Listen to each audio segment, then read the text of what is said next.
So hello everyone, প্রতিদিন পড়া চ্যানেলে তোমাদের সবাইকে স্বাগত। আশা করি তোমরা সবাই খুব ভালো আছো এবং তোমাদের পড়াশোনাও খুব ভালো চলছে। আজকে আমরা দেখো ক্লাস 9-এর গণিত বিষয়ের খুব একটা গুরুত্বপূর্ণ চ্যাপ্টার, কোনটা বলো তো? ত্রিভুজ এবং চতুর্ভুজের পরিসীমা এবং ক্ষেত্রফলের অঙ্ক করতে চলেছি, যেখানে আমরা কোষে দেখি 15.1-এর অঙ্কগুলো করব। এখান থেকে অনেক অঙ্কগুলো আগেই আমরা করে দিয়েছি, লাস্টের কিছু অঙ্ক বেঁচে রয়েছে। তো আমরা দেখি কোন অঙ্কগুলো আমাদের করতে হবে। তো দেখো আমরা প্রায় এই 15 দাগ অবধি অঙ্ক করে ফেলেছি, ঠিক আছে? এর আগের ভিডিওগুলোতে তোমরা একবার চেক করে নিও, সমস্ত অঙ্ক এর আগের ভিডিওতে আপলোড হয়েছে। তো এবার আমরা এই 16 দাগ থেকে অঙ্কগুলো করব। 16, 17, 18 আর তিনটেই বড় অঙ্ক আছে, তারপর এমসিকিউ শুরু হয়ে যাবে। এবং এমসিকিউও যদি হয় এই ভিডিওতে তাহলে আপলোড করব, তোমরা দেখতে থাকো।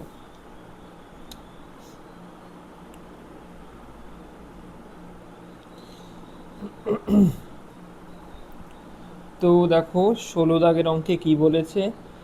18 মিটার দৈর্ঘ্য বিশিষ্ট একটি বড় হল ঘরে কার্পেট দিয়ে মুড়তে 2160 টাকা খরচ হয়।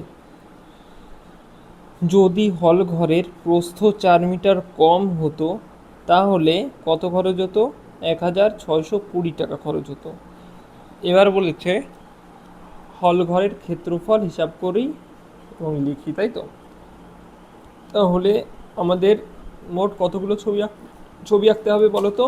মোট দুটো ছবি আঁকতে হবে। তো একটা আমি প্রথম ক্ষেত্রে যে ছবি হবে সেটা আঁকি।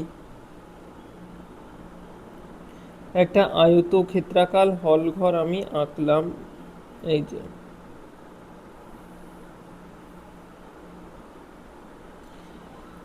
এটার 18 মিটার দৈর্ঘ্য বলে দিয়েছে।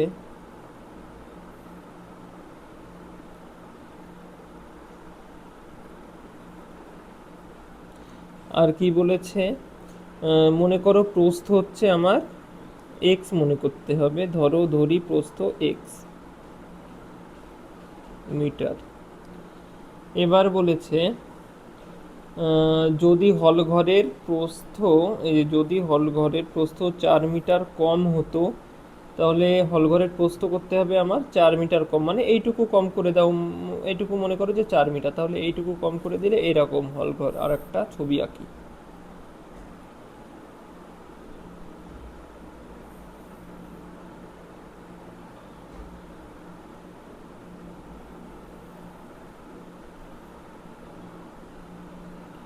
এটা মনে করো আর একটা হলঘর।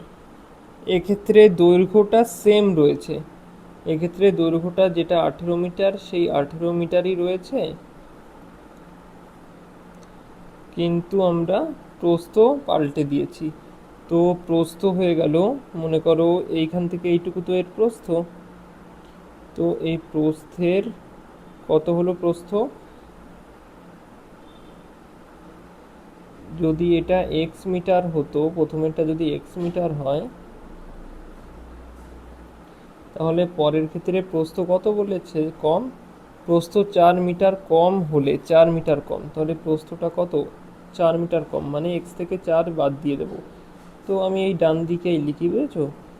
কারণ এইখান থেকে এইটুকুও যেটুকু, এইখান থেকে এইটুকুও সেইটুকু, এখানে জায়গা নেই, তাই আমি এই ডান দিকে লিখছি। তো মনে করো লিখছি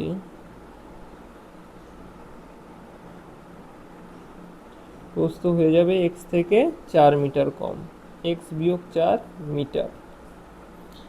তো এবার বলেছে তাহলে কত খরচ হতো? 1620 টাকা খরচ হতো। কি করতে? কার্পেট দিয়ে মুড়তে। এবার হল ঘর যদি আমি কার্পেট দিয়ে মুড়ি, বুঝেছো? এখন বোঝো, যদি কার্পেট দিয়ে মুড়তে হয় তাহলে আমি মুড়বো কোথায়? কার্পেট দিয়ে মনে করো এই মধ্যেই মুড়লাম, এই পুরোটুকু তো কার্পেট দিতে হবে, তাই তো? তাহলে আমরা কার্পেট দেব মানে ক্ষেত্রফল বার করব, এটা তোমার বুঝে নিতে হবে। এক্ষেত্রেও কার্পেট দেব মানে ক্ষেত্রফল বার করব, ঠিক আছে? তো তার মানে আমার মনে করো প্রথম ক্ষেত্রে আমি প্রথম এটার ক্ষেত্রফল বার করে নিলাম। এবার আমি এই এক্স দিয়েই বার হবে ক্ষেত্রফল, কারণ আয়তক্ষেত্রের ক্ষেত্রফল হলো দৈর্ঘ্য গুণ প্রস্থ। তাহলে এক্ষেত্রে আমি ক্ষেত্রফল পেয়ে যাব 18x ক্ষেত্রফল। এবার যেহেতু 18x পেলাম ক্ষেত্রফল, তাই তো, কারণ 18 এই যে এক্স, এই যে, এইবার ধরো যে এক এক বর্গমিটার চাদর দিয়ে মুড়তে খরচ হয় টাকা। মানে টাকা, তাই মনে করো যে ধরেছি, টাকা খরচ হয় এক এক বর্গমিটারে চাদর দিয়ে ঘিরতে। তাহলে মোট কত বর্গমিটার রয়েছে ক্ষেত্রফল এই 18x। তাহলে 18x-এ কত খরচ হয়, এই টিকে 18x-এর সঙ্গে করে দিতে হবে গুণ। তাহলে এটা হয়ে গেল আমার এত টাকা খরচ হয়। তাহলে কত টাকা বেরোচ্ছে, এটা প্রশ্নে বলে দিয়েছে, এই দেখো 2160 টাকা, এটা মানে 2160। ঠিক আছে, এইবার এইখান থেকে তুমি টি এর একটা ভ্যালু পেয়ে যাবে। ঠিক আছে, টি এর মান বেরিয়ে যাবে এখান থেকে, যার মধ্যে এক্স থাকবে, একটা এক্স এখনো এলিমিনেট হয়নি। ঠিক আছে, কারণ এখানে এক্স রয়েছে। তো আবার আমি এইখান থেকে টি বার করব, আবার এখান থেকে আর একটা টি বার করব। কি করে বার করব, এইখানের ক্ষেত্রফল কি সেটা হিসাব করব, সেইটার সঙ্গে যেই আমি টি গুণ করে দেব, এক একটা বর্গমিটারের জন্য টি টাকা খরচ হয়। তাহলে মোট এত বর্গমিটার ক্ষেত্রফলের জন্য কত খরচ হবে, মোট এই ক্ষেত্রফলের সঙ্গে টি গুণ করে দেব। তাহলে গুণ করে দিয়ে যেটা বেরোবে সেটা তো টাকা, আর এই টাকাটাও বেরিয়ে বলে দিয়েছে, দেখো কত, 1620। তো এইখান থেকে আমি এইখান থেকেও একটা টি পাবো। তাহলে এই টিতেও একটা এক্স এর মান থেকে যাবে। তো আমরা বলতে পারি এই টি আর এই টি সমান, কারণ এটাও টি এটাও টি। ঠিক আছে, টির সঙ্গে তো আর কোনো কিছু নেই, টি টি স্কোয়ার নেই, টি কিউব নেই, টি টি প্লাস টু নেই, এসব এসব কিছু নেই। এটাও যেহেতু টি, এটাও যেহেতু টি, তাই এই টি সমান। তাহলে এই সমান সমানের ডান দিকেরটা এবং এই ডান দিকেরটা সমান। তারপর সেখান থেকে সমাধান করলে আমরা এক্স এর মান পেয়ে যাব। যেই এক্স এর মান পেয়ে গেলাম, তার মানে কি পেয়ে গেলাম, এই প্রস্থটা পেয়ে গেলাম। তাহলে আমরা দৈর্ঘ্যও জানি, প্রস্থও জেনে গেলাম। তাহলে ক্ষেত্রফল দৈর্ঘ্য গুণ প্রস্থ করে দাও, যেটা চেয়েছি আমরা পেয়ে যাব। তো এটাই হলো অঙ্কর বিষয়টা। চলো এবার ধাপে ধাপে ধাপে ধাপে আমরা করি। তো প্রথমে কি কি ধরতে হবে সেগুলো ধরে নিই। ধরি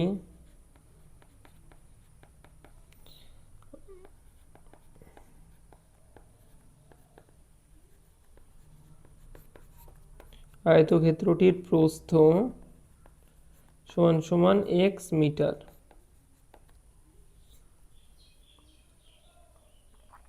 এবং আরও ধরো ধরি এবং ধরি প্রতি বর্গমিটারে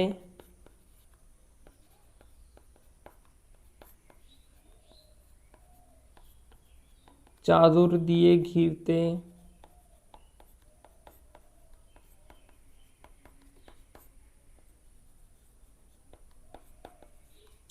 টাকা খরচ হয়েছে।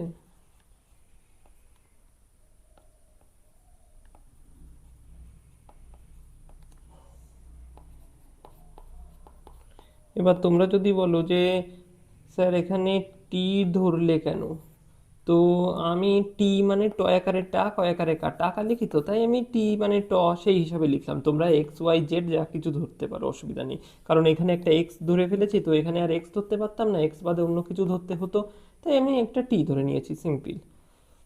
এবার ধাপে ধাপে করো, অতএব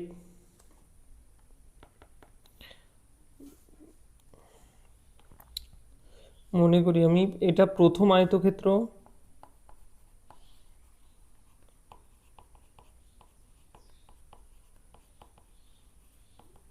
এটা লেখো দ্বিতীয় আয়তক্ষেত্র।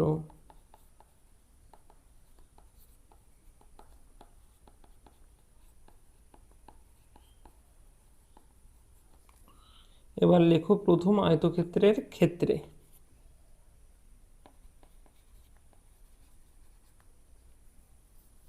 অথবা লেখো প্রথম আয়তক্ষেত্রের ক্ষেত্রফল।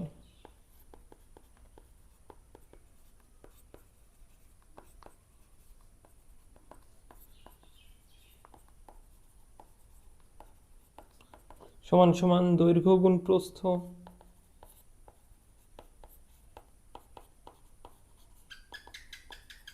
সমান সমান দৈর্ঘ্য কত 18 মিটার ছিল, কোণ প্রস্থ কত x মিটার, সমান সমান 18x মিটার। এবার দ্বিতীয় আয়তক্ষেত্রের ক্ষেত্রফল, আবার দ্বিতীয় আয়তক্ষেত্রের ক্ষেত্রফল।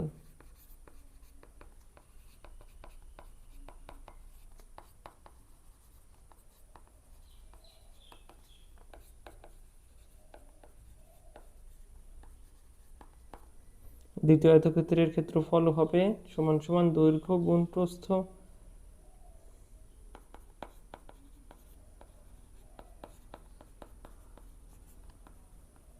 সমান সমান দ্বিতীয় আয়তক্ষেত্রের দৈর্ঘ্য কত, দৈর্ঘ্যটা সেম রয়েছে 18 মিটার, আর প্রস্থটা হয়ে গেছে x মাইনাস 4 মিটার। তাহলে দৈর্ঘ্য 18 মিটার গুণ প্রস্থ হয়ে গেল x মাইনাস 4 মিটার, সমান এটা এরকমই লিখে দাও, পরে করবো যা করার, এত মিটার।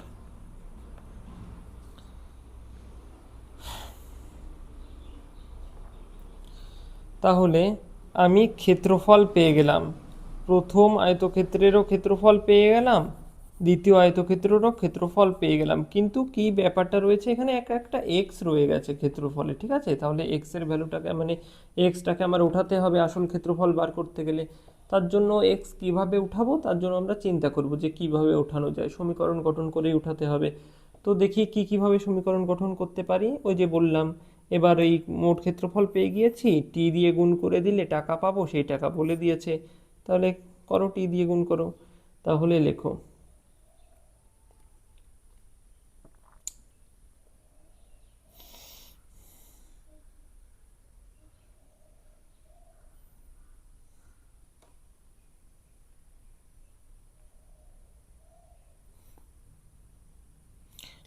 প্রথম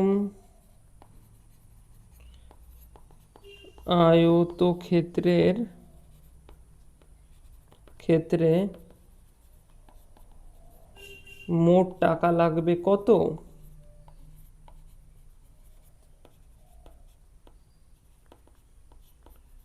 সমান সমান মোট টাকা কত লাগবে, কারণ এক একটা প্রতি বর্গমিটার, এক বর্গমিটারের জন্য টাকা লাগে কত করে, টি টাকা করে লাগে এক বর্গমিটারের জন্য। প্রতি মানে এক বর্গমিটার বলতে কি বোঝাতে যাচ্ছি বলতো, এইটুকু জায়গা, মনে করো এইটা 1 বর্গমিটার, এইটুকু জায়গায় কার্পেট বিছাতে আমার টি টাকা লাগে, এরকম করে এগুলো তো এতখানি কাছে, মানে এই পুরোটুকু এরকম এক এক এক এক করে ভরে দিলে এই পুরোটুকু ভরে যাবে, তাই তো? এরকম এরকম করে করে করে করে ভরে দিলে ধীরে ধীরে ধীরে ধীরে এই পুরো ক্ষেত্রফল ভরে যাবে, মানে এই পুরো ক্ষেত্রফল। তো আমি এই একটা ক্ষেত্রফলকে যদি এই পুরো ক্ষেত্রফলের সঙ্গে গুণ করে দিই, একটা ক্ষেত্রফলে যে টাকা খরচ হবে সেই টাকাটাকে পুরো ক্ষেত্রফলের সঙ্গে গুণ করে দিলে তো মোট এই ক্ষেত্রফলে কত টাকা খরচ হবে সেটা পেয়ে যাব, তাই তো? তাই করছি। তাহলে প্রথম আয়তক্ষেত্রের ক্ষেত্রে মোট টাকা লাগবে কত, একটার জন্য টাকা লাগে টি গুণ মোট কতটুকু ক্ষেত্রফল আছে, প্রথম ক্ষেত্রের ক্ষেত্রফল এই যে 18x, তাহলে গুণ হয়ে যাবে 18x, তাহলে এটা হয়ে গেল টাকা, মোট এত টাকা লাগবে। তাহলে এটাই আমি জানতে পারি না যে প্রশ্ন মতে এই টাকাটাই তো বলে দিয়েছে, এই টি গুণ 18x যে টাকা বের হলো আমাদের, এই টাকাটাই প্রশ্নে বলে দিয়েছে যে কত টাকা খরচ হবে, দিয়ে দিয়েছে প্রথম ক্ষেত্রে টাকা খরচ হবে 2160 টাকা। তাহলে এটাই লিখে ফেলবো এখানে 2160, এখান থেকে টি বার করো, বা টি ইকুয়ালস টু 2160 বাই 18x, ঠিক আছে? তারপর দ্বিতীয় ক্ষেত্রে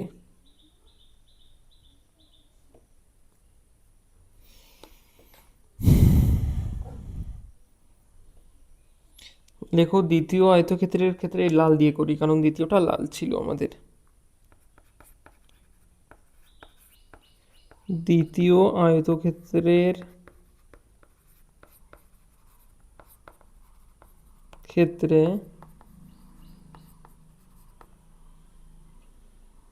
কার্পেট দিয়ে মুড়তে, এটা লিখতেও পারো, হ্যাঁ লিখে দিও, উপরেটা আমি লিখিনি কিন্তু এরকম লেখা ভালো, যে কি বলতে চেয়েছে, কার্পেট দিয়ে মুড়তে টাকা খরচ হবে, কার্পেট দিয়ে মুড়তে মোট খরচ হবে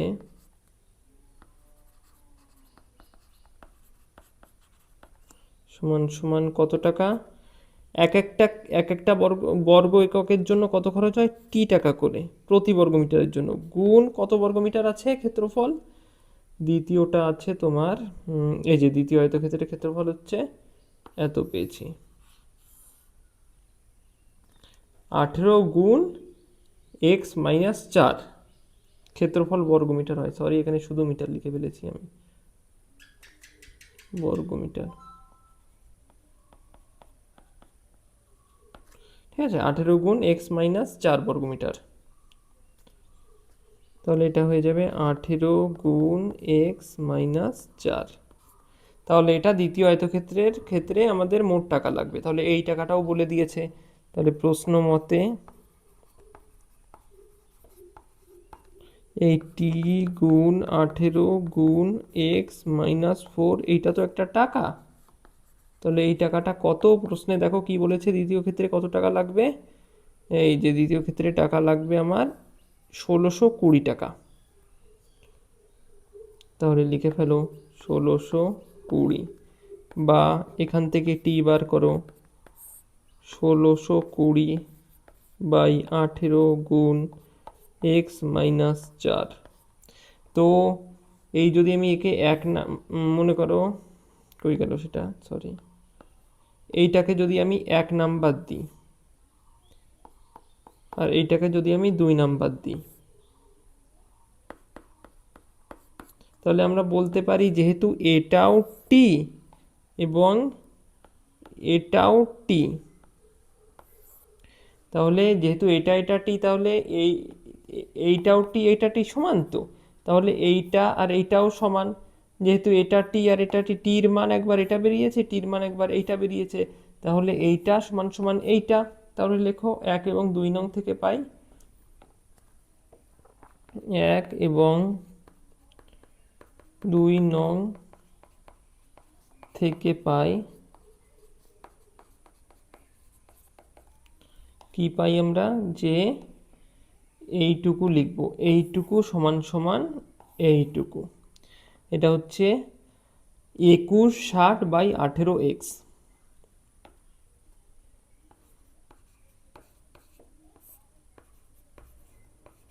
সমান সমান, এটাও টির মান কত ডান দিকে, এইটুকু। এটা লেখো 1620 বাই 18 গুণ এক্স মাইনাস 4। তাহলে এখান থেকে দেখো 18 18 কেটে যায়, এখান থেকে এই শূন্য কেটে যায়, এখান থেকে এইটা কাটো, কত দিয়ে কাটবে, 2 দিয়ে কাটো, 2 1 2, 0 16, 8 দুগুণি 16, 2 8 দুগুণি 16, 2 1 2, 81, বা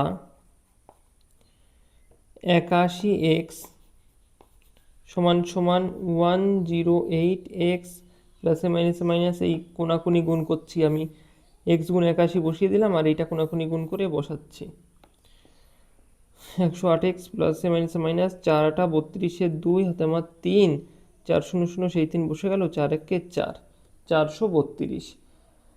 এবার করো আরো,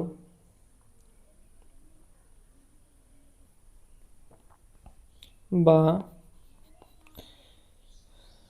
এই 81 এক্স, এইটা ডান দিকে রয়েছে, এটাকে বাদিকে আনলে মাইনাস হয়ে যাবে, তাই মাইনাস লিখলাম 108 এক্স সমান সমান মাইনাস 432। এবার দেখো এখানে বড়টার চিহ্ন মাইনাস, প্লাসে মাইনাসে মাইনাস করবো, 108 থেকে 81 বাদ দিয়ে দাও, 1 7 8 আর কত 10, 8 9 10 2 মানে 27, 27 এক্স সমান সমান মাইনাস 432। এবার এই মাইনাস মাইনাস কেটে দাও, বা এক্স সমান সমান 432 বাই 27। তাহলে 27-এর ঘরের নামটা পড়ে দেখো, কত 27-এ 432-কে কাটা যায়। 27-কে যদি আমি 2 দিয়ে গুণ করি, 7 দুগুণ 14, 4 হচ্ছে, এটার সঙ্গে মিলিনি তাহলে হবে না, 3 7 21, 1 হচ্ছে, এটার সাথে মিলিনি তাই হবে না। তারপরে চার, 4 × 7 = 28, 8 হবে না, 5 × 7 = 35 হবে না, 6 × 7 = 42, হ্যাঁ 42-2, তাহলে এটা হতে পারে। 6 × 7 = 42-2, হাতে আমার 4, 6×2 = 12, 13, 14, 15, 16, বাবা 162, এটা হয়নি, মানে এটা হতে গেলে অনেক দূর অবধি গুনতে হবে, অত সময় নেই, আমি কাটাকাটি করে দিই অল্প অল্প করে। তাহলে যদি 3 দিয়ে কাটি, 3 দিয়ে তো কাটা যাবে না, না না 3 দিয়ে কাটা যাবে, 3 দিয়ে কাটো, তাহলে 3 × 9 = 27, 3 × 1 = 3, 4 × 1 = 13, 3 × 4 = 12, 13 × 1 = 12, 3 × 4 = 12, 144 হচ্ছে। তাহলে আবার কাটো, আবার 3 দিয়ে যায়, 3 × 3 = 9, 3 × 4 = 12, 3 × 4 = 12, 13, 14, 2, 24, 3 × 3 = 24, 48 হচ্ছে। আবার কাটো, 3 × 1 = 3, 4 × 1 = 18, 3 × 6 = 18, অতএব এক্স এর মান পেয়ে গেলাম আমরা 16, তাই তো? এক্স এর মান আমাদের বেরিয়ে গেল। এবার আমরা যেহেতু এক্স এর মান পেয়ে গেলাম, এখানে ছবিতে বসিয়ে দাও একবার। এক্স সমান সমান কত হলো আমাদের? 16 মিটার, ওহো 18 লিখে দিলাম, 16 মিটার। যেহেতু আমরা এক্স পেয়ে গেলাম এবং প্রস্থ পেয়ে গেলাম এবং দৈর্ঘ্য পেয়ে গেলাম, তাহলে আয়তক্ষেত্রের ক্ষেত্রফল আমরা পেয়ে যাব। তাহলে লেখো, অতএব নির্ণেয় আয়তক্ষেত্রের ক্ষেত্রফল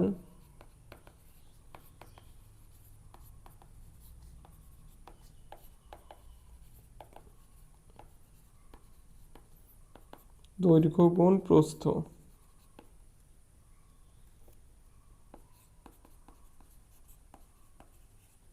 সমান সমান দৈর্ঘ্য হচ্ছে কত? 18 মিটার, দেখেছো? আর প্রস্থ হয়ে যাবে 16 মিটার।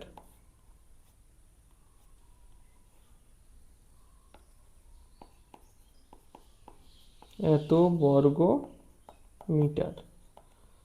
তাহলে 18 আর 16 যদি গুণ করি, 6 × 8 = 48, 8 হাতে আমার 4, 6 × 6 = 7, 8, 9, 10, 8 × 1 = 8, 1 × 1 = 8, 8, 2, 288 বর্গ মিটার।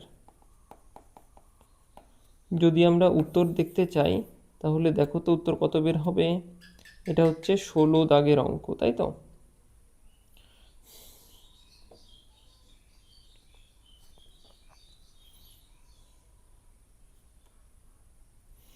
তাহলে কষে দেখি 5.1-এর 16 দাগ, দেখো 288 বর্গমিটার উত্তর আছে, আমাদেরও 288 বেরিয়েছে। তাহলে ঠিক আছে অঙ্কটা। নেক্সট অঙ্ক করি, চলো। একটি আয়তাকার জমির কর্ণের দৈর্ঘ্য 15 মিটার এবং দৈর্ঘ্য ও প্রস্থের অন্তর 3 মিটার। জমিটির পরিসীমা ও ক্ষেত্রফল নির্ণয় করি। তাহলে জমিটা তো আয়তক্ষেত্রাকার, তাহলে একটা আয়তক্ষেত্রাকার জমি আঁকি প্রথমে।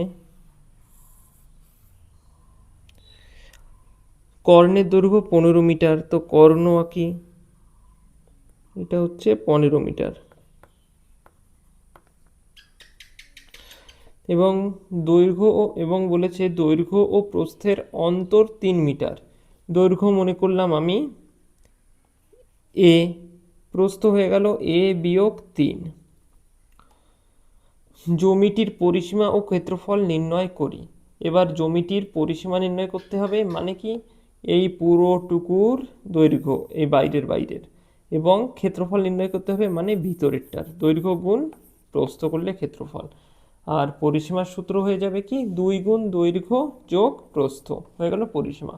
তাহলে আলটিমেট আমার এ এর মান নির্ণয় করতে হবে।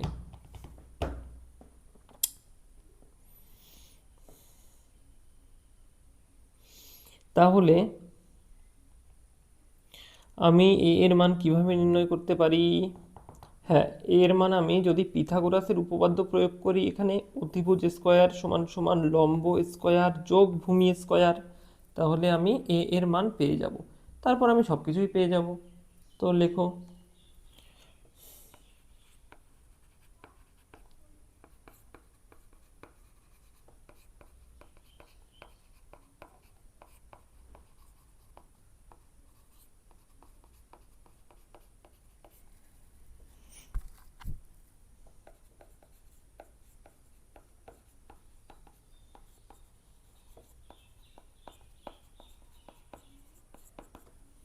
তো পিথাগোরাসের উপপাদ্য প্রয়োগ যদি করি তাহলে হয়ে যাবে অতিভুজ স্কয়ার সমান সমান লম্ব স্কয়ার যোগ ভূমি স্কয়ার, বা অতিভুজ এখানে রয়েছে 15 মিটার, তার স্কয়ার সমান সমান লম্ব এখানে রয়েছে a-3, তাই এর স্কয়ার যোগ ভূমির স্কয়ার মানে a এর স্কয়ার। তাহলে বা 15 স্কয়ার করলে কত হয় দেখো,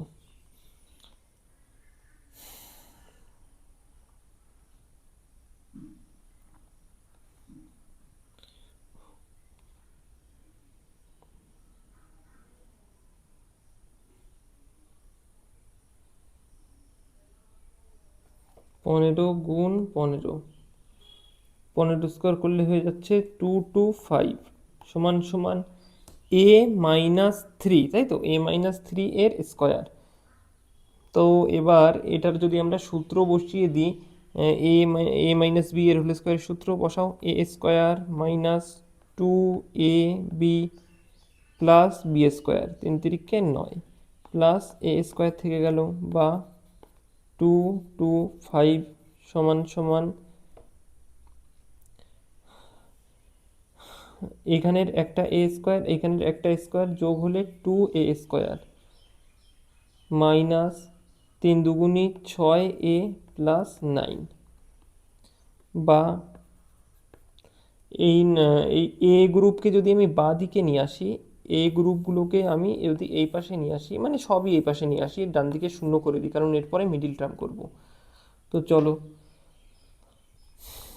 2a স্কোয়ার বাইরে নিয়ে বাদিকে আনলে হয়ে যায় মাইনাস 2a স্কোয়ার, 6a বাদিকে আনলে প্লাস 6a, আর প্লাস 9 বাদিকে আনলে কি হয় -9। তাহলে এইটা আর -9টা চলো একবারে করবো না, তোমরা বুঝতে পারবে না।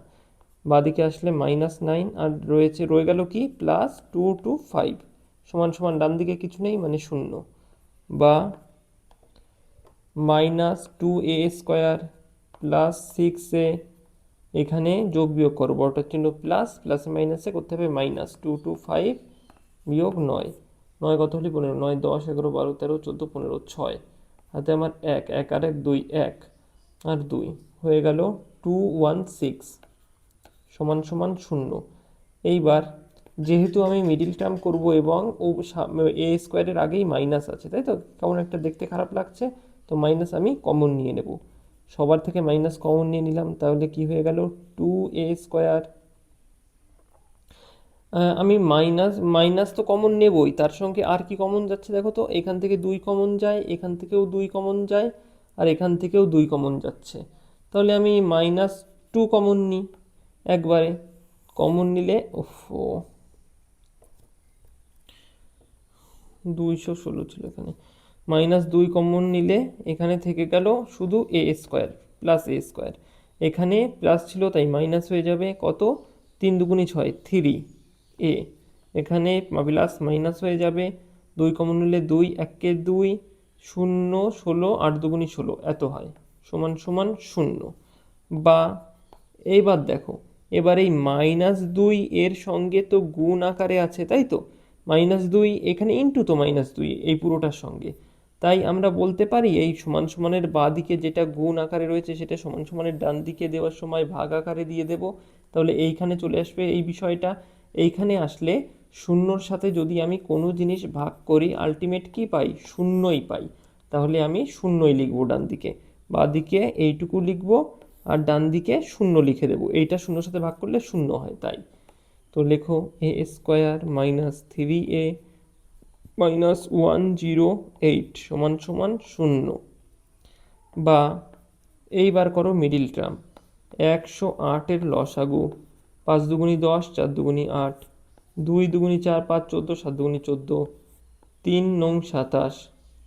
এবার দেখো তো আমাকে বানাতে হবে 3, তো 3 কি করে বানাতে পারবো আমি, 2 দুগুণি 4 আর 9 চলে 3 4 12 12 9 10 11 12, ব্যাস হয়ে গেল। এ স্কোয়ার মাইনাস এইগুলো গুণ করে হচ্ছে আমার 12, তাহলে -12a আর এই 12-র সঙ্গে 9 কি করব, যদি আমি 12-র থেকে 9 বিয়োগ করে দিই আমি পেয়ে যাব 3। ঠিক আছে, তাহলে আমি 9কে বিয়োগ করে দেবো। এবার যদি আমি এখানে বিয়োগ চিহ্ন দিই, তাহলে বিয়োগ যদি 9 লিখি, তাহলে আলটিমেট কি আমি বিয়োগ করছি না যোগ করছি? আলটিমেট বড় চিহ্ন মাইনাস, মাইনাসে মাইনাসে প্লাস করে ফেলছি আমি। 12 আর 9 হয়ে যাবে যোগ, যোগ করলে হয়ে যাবে কত? 10 20 21 হয়ে যাবে, তাই তো? তাহলে আমি যোগ করব না, আমি তো করতে চাচ্ছি বিয়োগ, তাহলে এই চিহ্নটা আমাকে পরিবর্তন করে প্লাস করে দিতে হবে। প্লাস করলে এই যে বড়টার চিহ্ন মাইনাস, তাই এখানে মাইনাসই রয়ে গেল, এবং প্লাসে মাইনাস কি হবে? মাইনাস হবে। তাহলে 12 থেকে যদি আমি 9 বাদ দিয়ে দিই, কত থাকে? 9 10 11 12 থাকে 3 ঠিক আছে, 3 পাই। এটাও দেখো 3 রয়েছে, বুঝেছো? তাহলে আমাদের মিডল টার্ম এইভাবে করতে হয়। এটাও মুছে দাও।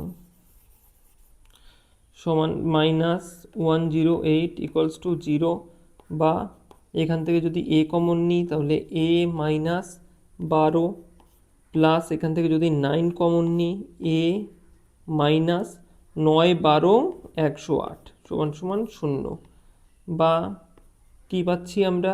a প্লাস 9 এবং পাচ্ছি a মাইনাস 12 সমান সমান 0। অতএব একবার পেলাম a প্লাস 9 সমান সমান 0, এবং আর একবার পেলাম a মাইনাস 12 সমান সমান 0, বা a সমান সমান -9 বা a সমান সমান +12। একটা পেজ নিতে হবে। এবার দেখো, যেহেতু আমি এর দুটো মান পেলাম, একটা পেয়ে গেলাম -9 এবং আর একটা পেয়ে গেলাম +12, তাহলে এ কি ঋণাত্মক হতে পারে?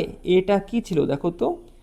এ মানে একটা দৈর্ঘ্য না? এখান থেকে এইটুকুর দৈর্ঘ্য কোনোদিন ঋণাত্মক হয় নাকি? তুমি কি বলো যে তোমাদের জমির, মনে করো কেউ শুনছে, তোদের জমি কত বড় রে?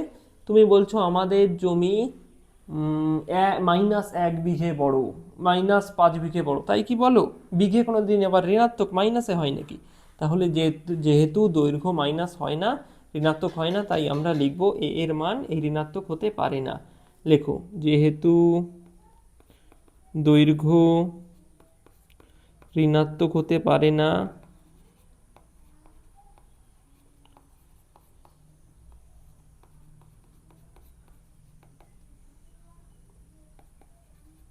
তাই এর মান -9 হবে না। তাহলে কত হবে? এর মান হবে 12। অতএব এর মান হবে 12। অতএব আমরা কি পেলাম? জমিটির দৈর্ঘ্য সমান সমান এর মান বসিয়ে দাও 12 মিটার, এবং প্রস্থ সমান সমান কত হয়েছিল? প্রস্থ -3 মিটার। তাহলে লেখো -3 মিটার সমান সমান এর মান হয়ে গেল 12 - 3 মিটার সমান সমান 12 থেকে 3 চলে গেলে কত থাকে? 9 থাকে, 9 মিটার। অতএব ক্ষেত্রফল বার করতে হবে, তাই তো? প্রশ্নে কি বলেছিল? ক্ষেত্রফল নির্ণয় করি। নির্ণেয় ক্ষেত্রফল সমান সমান দৈর্ঘ্য গুণ প্রস্থ সমান সমান দৈর্ঘ্য পেয়ে গেলাম 12 মিটার গুণ প্রস্থ পেয়ে গেলাম 9 মিটার সমান সমান 12 গুণ 9 করলে কত হয়? 9 দুগুণে 18, 8 হাতে আমার 1, 9 কে 9 আর 1 10, 108 বর্গ মিটার। এটা হচ্ছে উত্তর। চলো উত্তরটা মিলাই, হয়েছে নাকি? এটা হচ্ছে তোমার কত দাগ? 17 দাগের অঙ্ক।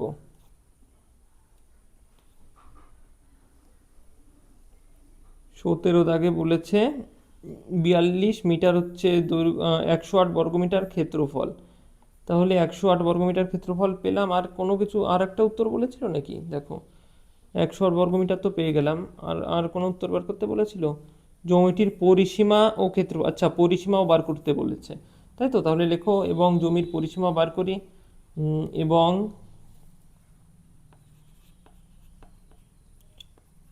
জমিটির পরিসীমা সমান সমান সূত্র কি? 2 গুণ দৈর্ঘ্য যোগ প্রস্থ সমান সমান 2 গুণ দৈর্ঘ্য কত বের হলো? 12 মিটার, প্রস্থ 9 মিটার। 12 যোগ 9, 2 গুণ 12 আর 9 যোগ করলে কত হয়? 9, 10, 11, 1 হাতে মার 1, 1 আর 1 2, 2 গুণ 21 গুণ করলে কত হয়? 2 1 2, 2 2 4, 42 মিটার। তাহলে আমরা পরিসীমাও পেয়ে গেলাম, কত? 42 মিটার। পরের অঙ্কটা কি বলেছে চলো দেখি। বলেছে এই অঙ্কটাই বোধহয় শেষ, 18 দাগ, তাই তো? হ্যাঁ, এই অঙ্কটাই শেষ, তারপরে 19 দাগে এমসিকিউ শুরু হচ্ছে। তাহলে মন দিয়ে করো, আর একটাই অঙ্ক আছে তোমাদের। তো দেখো, 18 দাগে বলেছে 385 মিটার গুণ 60 মিটার পরিমাপের একটি আয়তাকার চাতাল। চাতাল মানে বোঝো, মনে করো আয়তাকার একটা পুকুর মতো হোক, যা হোক, মনে করো আয়তক্ষেত্র, একটা আয়তক্ষেত্রকার। এবার বলেছে আয়তক্ষেত্র, তাহলে আমি একটা আয়তক্ষেত্র আঁকি।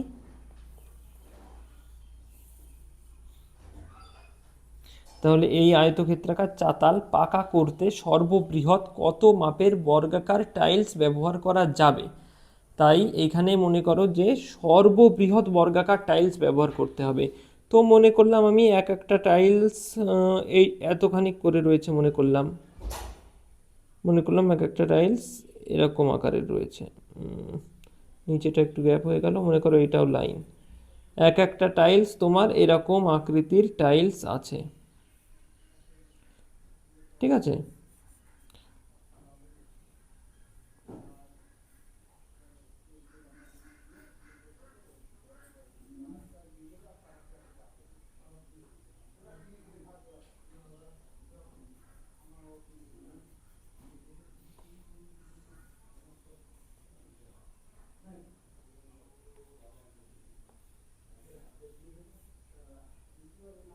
মনে করো এই টাইলস দিয়ে দিয়ে আমি চাতালটাকে পাকা করছি।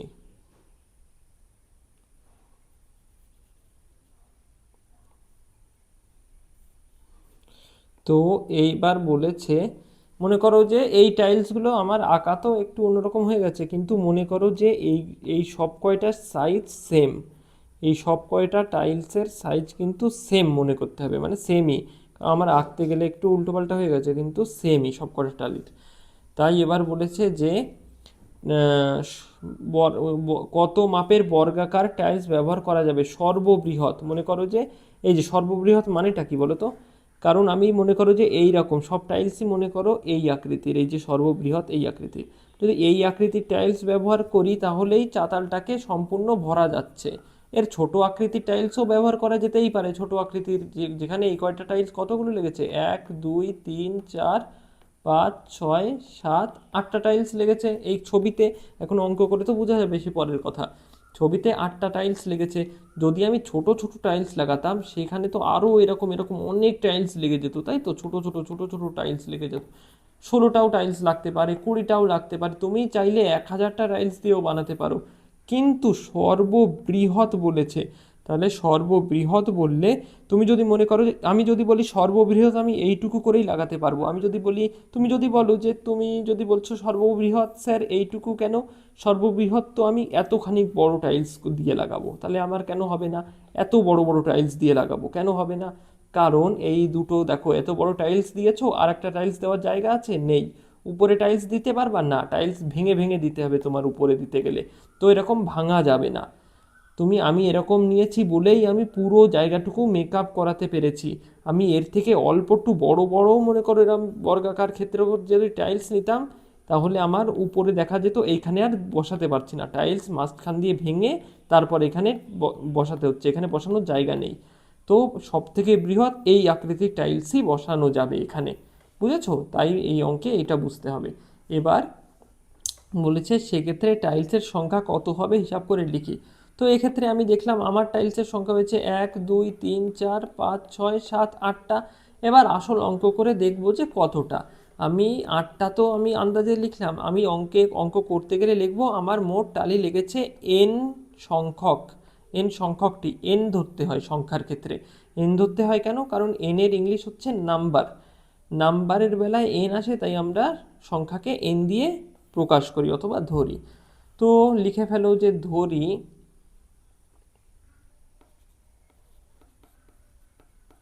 মোট এন সংখ্যক সর্ববৃহৎ টালি লেগেছে। হয়ে গেল। তারপরে কি করতে হবে দেখো। এবার দেখো এখানে প্রশ্নে তোমাকে বলেছে 385 মিটার গুণ 60 মিটার পরিমাপের একটি আয়তকার চাতাল। তাহলে এর দৈর্ঘ্য বলে দিয়েছে 385 মিটার, এই চাতালের দৈর্ঘ্য, এবং প্রস্থ কত বলে দিয়েছে চাতালের? প্রস্থ বলে দিয়েছে 60 মিটার।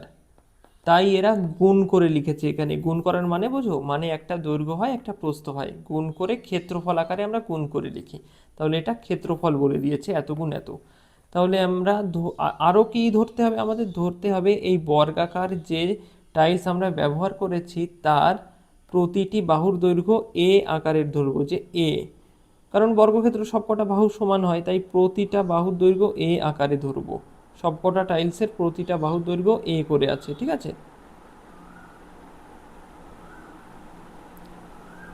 তাহলে ধরো এবং ধরি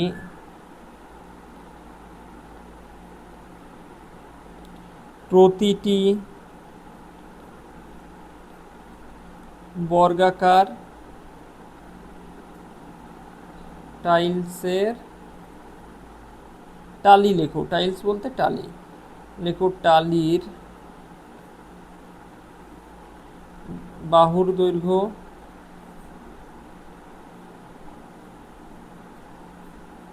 সমান সমান কত? এ মিটার। তাহলে আমরা বাহুর দৈর্ঘ্য ধরলাম এ মিটার। এবার কি করব? এবার আমরা মোট ক্ষেত্রফল জানি, ঠিক আছে? আর তাহলে আমরা একটা ব্যাপার বুঝতে পারছি যে প্রশ্নে মোট ক্ষেত্রফল বলে দিয়েছে এই জমির, মানে জমি বলছি এই চাতালের। তো এই মোট ক্ষেত্রফল তো বলেই দিয়েছে, কি করে বললো? কারণ এই গুণ আকারে লিখে তাহলে আমরা মোট ক্ষেত্রফল বার করতেই পারবো। এবার আমি এই এ দিয়ে যে কয়টা টালি লাগবে মনে করো, এখানে যে কয়টা মনে এন এন সংখ্যকই টালি আছে মনে করো, যদি আমি এ গুণ এ করি তাহলে এই বর্গাকার টালির ক্ষেত্রফল পাবো। তাহলে এই একটা টালির ক্ষেত্রফলকে যে কয়টা টালি আছে সেই কয়টা দিয়ে গুণ করলে এই পুরো জায়গার ক্ষেত্রফল পেয়ে যাব। এখানে মোট এনটা টালি আছে, তাই আমি এন দিয়ে গুণ করে দেব। তাহলে এই ক্ষেত্রফল বইতে যা বলে দিয়েছে সেইটা সমান সমান আমরা যে এন দিয়ে বের করেছি সেইটা করলেই এন এর মান বেরিয়ে, মানে এন এর মানও বেরিয়ে যাবে, তোমার এ এর মানও বের করতে পারবা। তাহলে প্রথম দেখা যাক, ধীরে ধীরে করো। এখন চাতালের ক্ষেত্রফল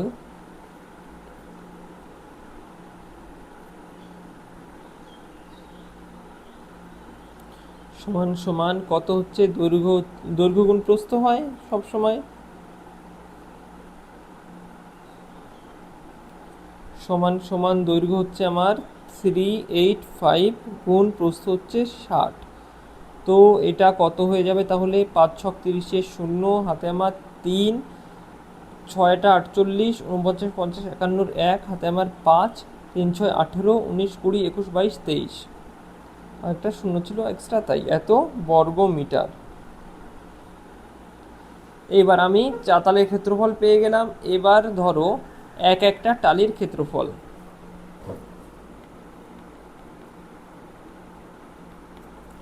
প্রতিটি বর্গাকার টালির ক্ষেত্রফল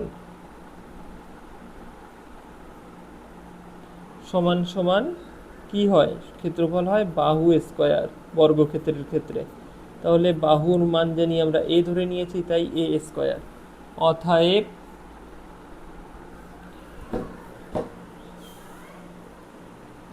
এখন আমরা এরকম লিখতে পারি, প্রশ্ন মতে দিয়ে যদি আমরা লিখি এক একটা বর্গাকার টাইলসের ক্ষেত্রফল জেনে গেছি। এবার প্রশ্ন মতে এই এক একটা টাইলসের ক্ষেত্রফলকে যদি আমি এন দিয়ে গুণ করি, মানে এন সংখ্যকটা, মনে করো এন এর মান 20 30, তাই 30টা টালি লাগলে 30 দিয়ে গুণ যদি করি, তাহলে আমি এই মোট টালির ক্ষেত্রফল পেয়ে যাব, এই সব কয়টা টালির ক্ষেত্রফল।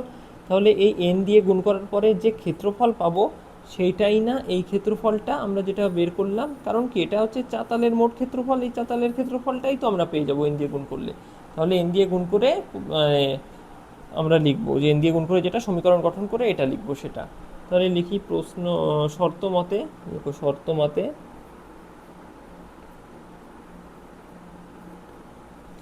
এই এন দিয়ে যদি আমি গুণ করি এ স্কোয়ারকে, তাহলে কি পেলাম, এক একটা টালির ক্ষেত্রফল এ স্কোয়ার, মোট এনটা টালি লাগবে, তাই এন ইন্টু এ স্কোয়ার মানে এই পুরোটুকুর ক্ষেত্রফল পেয়ে গেলাম, এই পুরোটুকুর, কারণ এন সংখ্যক টালি আছে, এই যে এন সংখ্যক মনে করো, তাহলে এই এনটা টালির এ স্কোয়ার এক একটার ক্ষেত্রফল, তাই এন দিয়ে গুণ করেছি মানে এই পুরোটুকুর ক্ষেত্রফল পেয়ে গিয়েছি।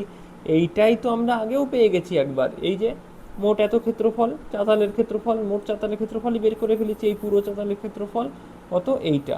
তাহলে এই এই এন এ স্কোয়ার সমান সমান কত, 23100। বা এইবার দেখো, এবার বোঝার বিষয় আছে, এখানের যে এই এনটা, সেই এনটা মানে কি, এন মানে সংখ্যা কতগুলো টালি সেটা, গুণ এ স্কোয়ার, এ স্কোয়ার মানে কি বাহু এর স্কোয়ার, তাহলে বাহু স্কোয়ার মানে বর্গক্ষেত্রের এক একটা বাহু এ। তাহলে এই ডান দিকের এই সংখ্যাকেও আমি এই আকারে ভেঙে লিখব এখানে, মানে এই সংখ্যাটাকে এমনভাবে লিখব যেখানে একটা সংখ্যা থাকবে এইরকম, মানে এইখানে একরকম সংখ্যা থাকবে গুণ, এইখানে একরকম সংখ্যা থাকবে তার স্কোয়ার, এইটাকে আমি এইভাবে ভেঙে ভেঙে লিখব। যেহেতু কেন লিখবো এইভাবে, কারণ এইভাবে যেই ভেঙে ভেঙে লিখব, এই যে সংখ্যাটা রয়েছে সেটা হয়ে যাবে এই এনকে রিপ্রেজেন্ট করবে, গুণ এই দেখো এখানেও গুণ, এবার এই যে এ স্কোয়ার রয়েছে সেই এ স্কোয়ার এই সংখ্যাটাকে রিপ্রেজেন্ট করবে, কারণ এইখানে যে সংখ্যা পাবো সেইটার স্কোয়ার মানেই এর স্কোয়ার, ঠিক আছে, কারণ বাঁ দিকে যেটা সমান সমান ডান দিকেও তো তাই হয়, তাহলে আমরা সেখান থেকে উত্তর পেয়ে যাব, ব্যাস সিম্পল একদম। তো চলো করো, এন ইন্টু এ স্কোয়ার সমান সমান এই 23100, একে আমরা ভেঙে দেখি কি করে লিখতে পারি। এই 00কে ভেঙে, আর এটাও বলে দিই, তোমাদের বোধ হয় অঙ্কে এই উত্তরটা ভুল দেওয়া আছে, কারণ এই অঙ্কের এরকমভাবেই মানে উত্তরটা এটাই বেরোবে যে যেটা আমি করছি। তোমরা একবার তোমার টিচারের কাছ থেকে যে যিনি আছেন তোমাদের যদি টিচার থাকে, তাহলে তাদের কাছে একবার স্কুলে অথবা কোথাও শুনে দেখতে পারো যে এটা উত্তরটা কেমনভাবে কি আসছে, উত্তরটা কি হবে, বুঝেছো? আমাদের উত্তরটা যা বেরোবে সেটা বইয়ের সঙ্গে মিলছে না, আমি পরে উত্তর বার করে দেখাবো তোমাকে, তুমি স্কুলের টিচারের কাছে একবার শুনে নিও।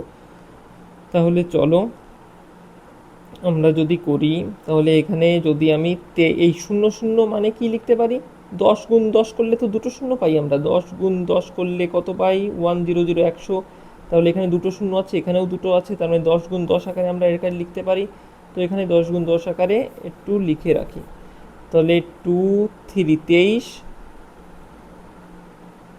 23 তারপরে লিখবো 1, 23 1 গুণ 10 গুণ 10, মানে আমি এটাই লিখলাম, এইটা যেটা ভেঙে লিখলাম সেটাই মানে এটা, এটাকে তুমি যদি গুণ করো তাহলে 231 আসবে, তারপরে 10 × 10 করলে ওই এই শূন্য দুটো শূন্য এরকম চলে আসবে, বুঝেছো, কারণ এখানে 1 1 রয়েছে কিছুই না, আর ওই দুটো শূন্য বাদ ডান দিকে বসে যাবে, এটা হলো। তারপরে আবার ভাঙি দেখি, এই দেখো এইখানে আমি এই এন মানে পেয়ে গেছি একটা সংখ্যা, আবার ভেঙে ভেঙে দেখাচ্ছি তোমাদের, দেখো একবারে বললে তোমরা বুঝবা না, আবার লেখো, বা এন ইন্টু এ স্কোয়ার সমান সমান 231 গুণ, এই যে পেলাম 10 × 10, তাই তো, এই 10 × 10 মানেও যা, 10-এর স্কোয়ার মানেও তাই, তাহলে আমরা লিখি গুণ 10-এর স্কোয়ার। তাহলে দেখেছো এইখানে একটা এন ছিল, তারপরে গুণ ছিল, এখানেও একটা সংখ্যা এসেছে, তারপরে গুণ এসেছে। তাহলে এই এনটা মানে হচ্ছে এই সংখ্যাটা, আর এখানে স্কোয়ার আছে, তো দেখো এখানেও স্কোয়ার আছে, তাহলে এইখানের যে সংখ্যাটা মানে এইখানের সেই সংখ্যাটা। ঠিক আছে, কারণ এইখানে একটা সংখ্যা আছে, আমরা এখানে একটা সংখ্যা পেয়ে গেছি, মধ্যে গুণ আছে, এখানেও গুণ পেয়ে গেছি, একটা জিনিসের স্কোয়ার ছিল, এখানেও একটা জিনিসের স্কোয়ার পেয়ে গেছি। তাহলে এই জিনিসটা হলো এই জিনিসটা, এই এ হলো এই জিনিসটা।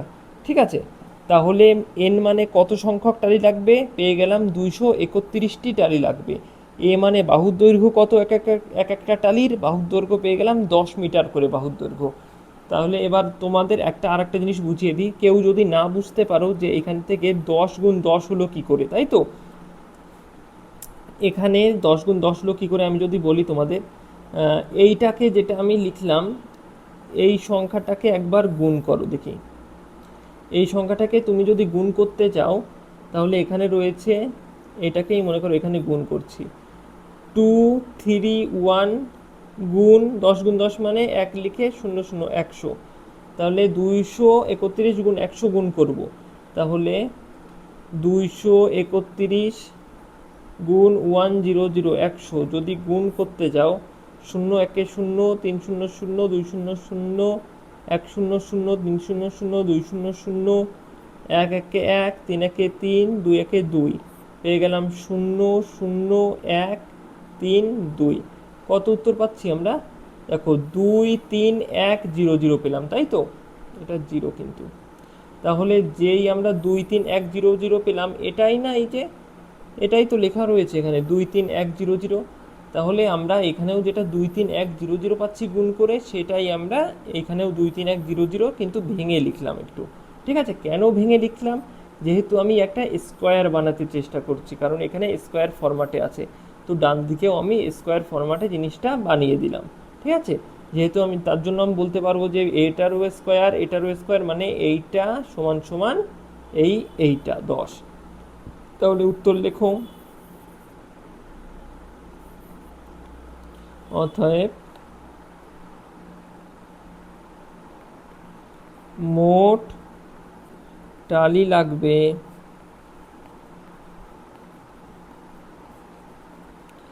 231টি, এবং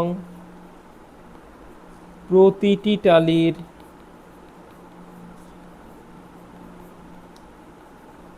ক্ষেত্রফল সমান সমান বাহু কত পেলাম আমি, এই যে বাহু মানে এ, সেখানে বাহু মানে 10, তাহলে প্রতিটি বাহুর ক্ষেত্রফল হবে 10 গুণ 10, এত বর্গ মিটার, সমান সমান কত, 10 10কে 100 বর্গ মিটার। তাহলে উত্তর দেখা যাক। এইখানে দেখো উত্তর বলেছে, একটু পেন্সিল নিই আমি, দেখো এখানে লাল কালার নাও, এখানে আমরা পেলাম 5 মিটার গুণ 5 মিটার আকারের টালি বসিয়েছে এরা, ঠিক আছে, এবং টালি বসিয়েছে 924টি। কিন্তু আমি টালি 5 মিটার গুণ 5 মিটার আকারের বসাবো কেন, যখন আমি টালি 10 মিটার গুণ 10 মিটার আকারের পাচ্ছি? কারণ প্রশ্নে বলেই দিয়েছে আমাকে সর্ববৃহৎ সব থেকে বড় কত মাপের টালি পেতে পারো তাই বসাতে হবে। তো আমি 5 মিটার গুণ 5 মিটার আকারের টালি বড় হলো, নাকি 10 মিটার গুণ 10 মিটার আকারের টালি বড় হলো, যেটা আমরা পেয়েছি? এই দেখো তো, আমরা 10 মিটার গুণ 10 মিটার আকারের টালি পেয়েছি না, দেখো এই যে যেটা পেয়েছি 10 গুণ 10 বর্গমিটার আকারের টালি, 10 গুণ 10 সেটা করলে 100 হচ্ছে। তাহলে 10 মিটার গুণ 10 মিটার আকারের টালি বড় হলো, নাকি 5 মিটার গুণ 5 মিটার যেটা প্রশ্নে বলেছে সেই টালিটা বড় হলো? কি করছি আমি, তাহলে এটা নিশ্চয়ই বড় না, বড় 10 মিটার গুণ 10 মিটার আকারের আমাদের যেটা বেরিয়েছে, তার জন্যই আমি এটা বলছি তোমাদের স্যারের কাছে একবার স্কুলে পরামর্শ করে নিও কি বলে। এবং এই 924টি টালি বেরিয়েছে এদের, কারণ ছোট ছোট টালি ইউজ করেছে এরা, 5 মিটার গুণ 5 মিটার আকারের ছোট টালি ইউজ করেছে, তাই বেশি টালি লেগেছে 924টি। আমরা যেহেতু বড় টালি ইউজ করেছি আমাদের একটু কম লেগেছে, আমাদের কত 924টা লাগেনি, আমাদের লেগেছে কতটা মোট টালি লেগেছে আমাদের 231টি, ঠিক আছে। তো আমার মতে তো এটাই অঙ্ক হচ্ছে, আমি সাধারণত এটাই করিয়েছি আমাদের স্টুডেন্টকেও। তো তোমরা একবার স্যারের সঙ্গে পরামর্শ করে নিও। তো আজকে এই অবধি। আর যদি এটা পরামর্শ করে আমাদেরকে কমেন্টে জানিয়ে দিও যদি এখানে কোনো ভুল থেকে থাকে এই অঙ্কটায়, তাহলে কমেন্টে প্লিজ আমাকে বলো, তাহলে আমিও সেটা শুধরে নেব এবং আপলোড করে দেবো আবার। তো থ্যাংক ইউ, আজকে এই অবধি। এর পর দিন আমরা 19 দাগের এমসিকিউগুলো করব, ঠিক আছে। Good bye.